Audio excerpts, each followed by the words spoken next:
पिंपरी चिंचवडमध्ये महाराष्ट्र मजदूर संघटनेवर काही माध्यमातून करण्यात आलेल्या आरोपांचं संघटनेच्या पदाधिकाऱ्यांनी खंडन केलंय। संघटनेचे जनरल सेक्रेटरी आणि इतर पदाधिकाऱ्यांनी कामगारांची पिळवणूक होत असल्याचे आरोप पूर्णपणे खोटे, बिनबुडाचे आणि तथ्यहीन असल्याचा दावा केलाय। संघटनेच्या म्हणण्यानुसार स्थापनेपासूनच वेतन, सुरक्षा, कायदेशीर हक्क आणि विविध कल्याणकारी योजनांसाठी सातत्याने काम केले जात असून कामगारांच्या हितासाठी नेहमीच पुढाकार घेण्यात आलाय। काही व्यक्ती संघटनेची प्रतिमा मलिन करण्यासाठी आणि कामगारांमध्ये संभ्रम निर्माण करण्याच्या उद्देशाने अपप्रचार करत असल्याचाही आरोप पदाधिकाऱ्यांनी केलाय। यावेळी कामगारांनीही संघटनेवर विश्वास व्यक्त करत महाराष्ट्र मजदूर संघटना नेहमीच त्यांच्या न्याय हक्कासाठी लढत असल्याचं सांगितलंय। आपण भारतीय मजदूर संघटनेचे जनरल सेक्रेटरी म्हणून काम पाहत आहे। 2 दिवसापूर्वी जो सोशल मीडियावरती व्हिडिओ व्हायरल झाला त्यामध्ये संघटनेची बदनामी असेल किंवा तुमची बदनामी असेल, काय प्रकार आहे आणि काय सांगाल? सर नमस्कार, मी प्रवीण जाधव, महाराष्ट्र मजदूर संघटनेचा जनरल सेक्रेटरी या पदावर कार्यरत आहे। आमची संघटना श्रमिक संघ अधिनियम 1926 अंतर्गत नोंदणीकृत संस्था असून पुणे, माथाडी, हमाल व इतर श्रमजीवी कामगार मंडळ तसेच पिंपरी चिंचवड असोसिएट कामगार मंडळाचे सुमारे 6,500 सक्रिय कामगारांपैकी आम्ही जवळपास 3,500 सक्रिय कामगारांचे नेतृत्व करतो। आमची संघटना पिंपरी चिंचवड माथाडी मंडळामध्ये कामगारांचं नेतृत्व करत असताना टाटा मोटर्स या आस्थापनामध्ये म्हणजे CUBU आणि PCBU तसेच चिंचवड फाउंड्री या आस्थापनेमधील सुमारे 571 कामगार हे 2016 साली आमच्या संघटनेचे सभासद झाले। 16 ते 18 या कालखंडात कामगारांच्या अडीअडचणी असतील किंवा त्यांच्या इतर प्रश्न असतील किंवा पुरेसं काम उपलब्ध नसल्यामुळे आम्ही 2018-2020 या कालखंडामध्ये सातत्याने मंडळाकडे टोळी विभाजनाची मागणी केली होती। 2020ला कामगार मंत्री महोदय, पिंपरी चिंचवड माथाडी बोर्डाचे अध्यक्ष यांच्याकडे ती मागणी केल्याच्या नंतर मंडळाने त्याला दाद दिली नाही। त्यावर आम्ही 2021ला मान्य उच्च न्यायालयात रिट याचिका दाखल केली होती। या रिट याचिकेमध्ये 2023 साली म्हणजे जून 2023मध्ये मान्य उच्च न्यायालयाने दिशानिर्देश आदेश दिले व मंडळाला 4 आठवड्यात टोळी विभाजन करण्याचं म्हणजे आस्थापनानिहाय CUBU PCBU या आस्थापनानिहाय टोळी विभाजन करण्याचे निर्देश दिले।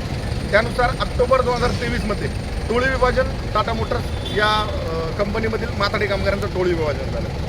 सुरुवातीला आमच्या संघटनेने केलेली मागणी 176 कामगारांची मागणी होती, परंतु सर्वांना समान काम मिळावं, त्यानुसार त्यांना समान दाम मिळेल या भावनेतून अतिरिक्त 30 कामगार या 176 कामगारांच्या बरोबरीने असावेत अशी भूमिका मंडळाने व शासन स्तरावरून झाल्याने आम्ही 495 टोळीतील इतर 30 कामगारांना आमच्याबरोबर घेण्यासाठी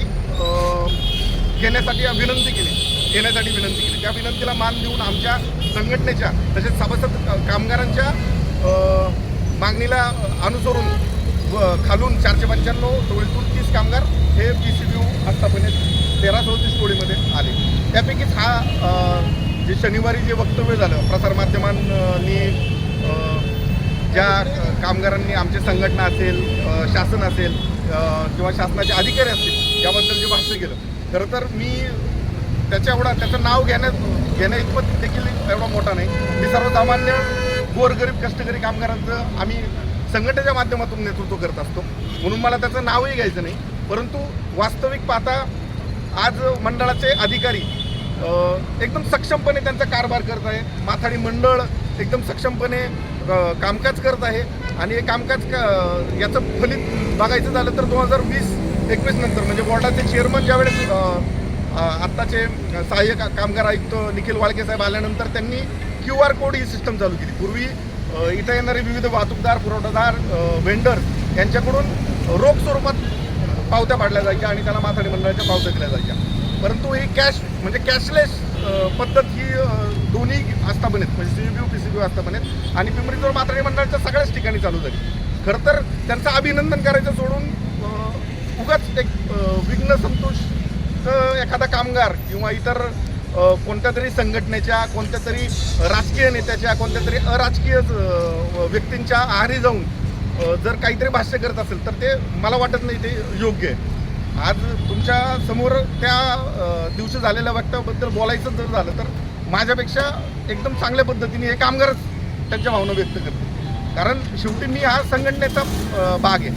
मी त्या टोळीचा सभासद नाही किंवा त्या टोळीत माथाडी कामगार म्हणून कामही करत नाही.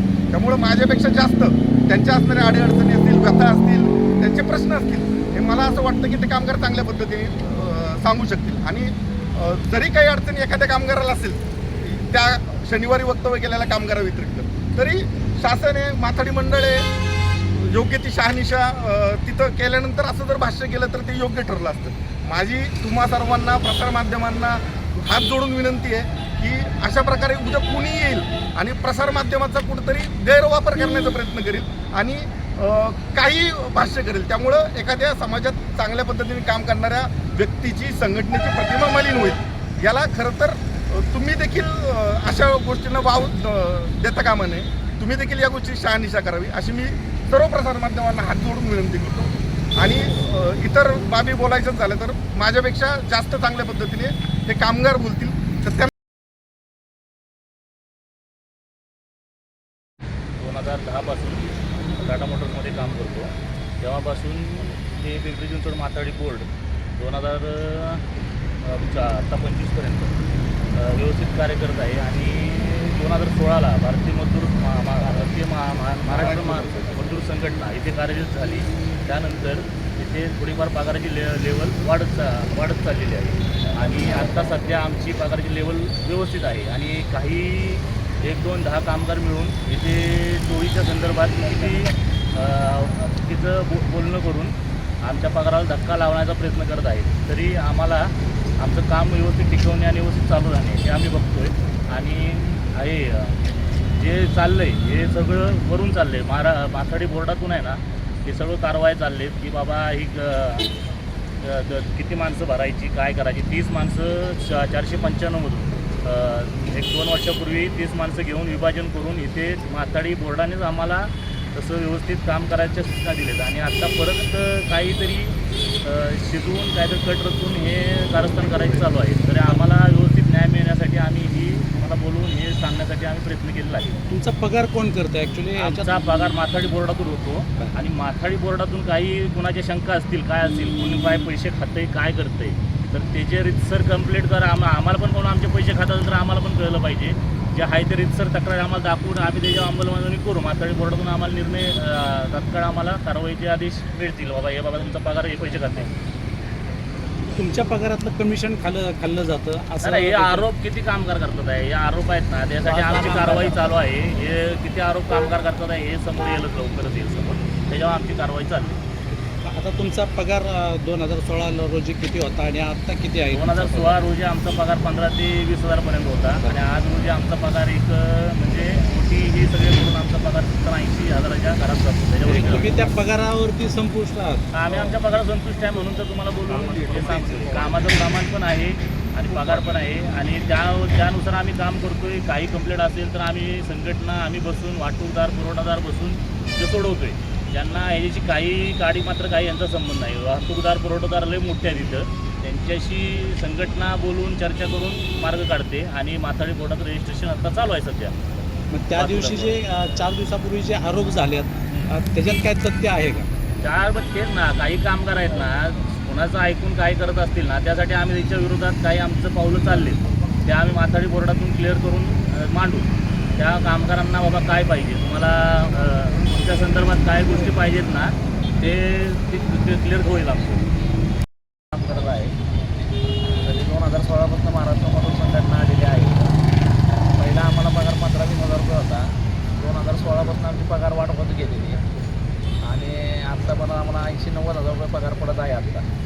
तरी काही आमच्या टोळीतले लोक 10-15 लोक मुद्दाम नाव खराब करत आहे. ते इथं दिवस बी भरत नाही आहेत कामावर आणि चुकीचे आरोप करून आमच्या टोळीचं नाव खराब करत आहेत. ॲक्च्युली त्यांना दुसऱ्या संघटनेची भर असल्यामुळे संघटना चेंज करण्यासाठी त्यांचे प्रयत्न आहेत. असं त्यांनी मागच्या 5 वर्षापूर्वी असंच केलं होतं. त्यामुळे मागच्या वेळी पण त्यांची संघटना चेंज केली होती आणि हेच लोक होते. आत्ता आम्हाला पगार पाणी चांगला आहे आणि त्यांची मानसिकता नाही की आम्हाला एवढा पगार पडावा आणि त्यांची लोकं यावी म्हणून. त्यासाठी ते परवा जे आरोप झाले हे सगळे चुकीचे आहेत. आणि हे काय असतील आरोप महाराष्ट्र शासन बोर्डातून आम्ही क्लिअर करून देऊ. आणि हजेरी त्याची बघू शकता तुम्ही, महिन्यातनं 10 ते 8 दिवस भरतो तो. 8 ते 10 दिवस भरतो तो बोर्डात पण प्रिन्स बोर्डात पण आपण चेक करू शकता. तो फक्त इथं आरोप करण्यासाठी येतो, बाकी त्याचं काही काम नाही. नमस्कार, मी अविनाश वसंत कांबळे. टाटा मोटर्स PCU गेटमध्ये 13 सदस्य टोळी क्रमांक 13 सदस्यांचा मुकदम या पदावर काम करतो. परवा दिवशी झालेल्या बाईट किंवा दिलेली काय कोणी दिलेली त्याच्यावरती न्यूज, त्या गोष्टीमध्ये किती तथ्य आहे किंवा त्या गोष्टीमध्ये किती सत्य आहे त्या गोष्टी तपासून घेण्यासाठी कृपया मीडियावाल्यांनी आपलं माथाडी बोर्ड किंवा कामगार मंत्री असतील त्यांच्याकडे त्याची चौकशी करून ज्या काही न्यूज चालवायच्या आहेत तुम्हाला त्या चालवा. त्या आरोपाचं खंडन तिथूनच तुम्हाला होईल, कारण आमचे पगार किंवा आम्ही ज्या ठिकाणी नोंदीत आहे ते सगळं माथाडी बोर्डात आहे. आमचं पगार माथाडी बोर्ड करतं, बाकीच्या गोष्टी ज्या रजिस्ट्रेशन असेल काय असेल ते सगळं बोर्ड बघतं. तुम्हाला तिथून सगळ्या गोष्टीची कल्पना येईल आणि त्यानंतर तुम्ही त्या गोष्टीचा पुढे हे मांडू शकता, खुलासा करावा. पत्रकार घेतलेल्या बाईटमध्ये ज्यांनी बाईट घेतली त्याने जे आमच्यावर आरोप केले त्याच्यावरती आम्ही पोलीस स्टेशनला पत्रव्यवहार केलेला आहे. आणि पोलीस स्टेशननी तो आरोप त्याच्यावर लक्ष द्यावं आणि तो आरोप किती योग्य आहे त्या गोष्टीची कल्पना किंवा तथ्यता पडताळून पाहावी. तसंच हा पत्रव्यवहार आम्ही कामगार मंत्र्यांना पण देत आहे. आपले पिंपरी चिंचवडचे बोर्ड जे आहे आमच्यासाठी त्यांनाही हा पत्रव्यवहार करत आहे, जेणेकरून त्या गोष्टी किती योग्य आहेत. एखादा कामगार बोलला म्हणजे ते सगळंच योग्य आहे का, त्याला कुठल्या गोष्टीची कोण पाठवत येतं आहे का, त्या गोष्टीची कल्पना घ्यावी. कारण मागच्या वेळेस आम्हाला 2-3 वर्षापूर्वी 5 वर्षापूर्वी ही घटना घडून गेलेली आहे. कुठली तरी संघटना येते, त्यांना ताकद देते किंवा कुठला तरी पक्ष येतो त्यांना ताकद देतो आणि ती टोळी तुटली जाते. आपली टोळी खूप मोठी आहे. ही टोळी एकत्र ठेवण्यासाठी आमचा प्रयत्न असतो. एक 223 कामगार आहेत, कुठेही कोणी जाऊ शकतं. तर या टोळी एकत्र कशा राहतील आणि त्यांचं संसार त्यांचं घर कसं चालेल याच्यावर माझं लक्ष असतं. कुणी कृपया कुणी अशी गोष्ट केली तर त्याची सत्यता पडताळून घ्या. प्रतिनिधी महाराष्ट्र न्यूज, पिंपरी चिंचवड.